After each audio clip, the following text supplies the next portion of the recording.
তীব্র বৃষ্টি উপেক্ষা করে চাঁপাইনবাবগঞ্জে বৈষম্য বিরোধীদের বিক্ষোভ অনুষ্ঠিত হয়েছে।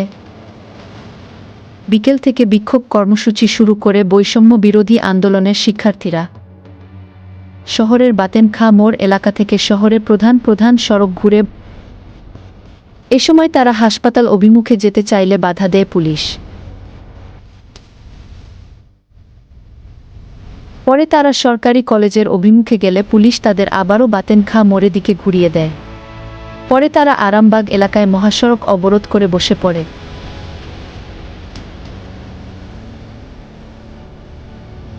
এ সময় 1 ঘণ্টারও বেশি সময় মহাসড়কে যান চলাচল বন্ধ থাকে। পরে সন্ধ্যা 6:15টার দিকে ফিরে যায় আন্দোলনকারীরা।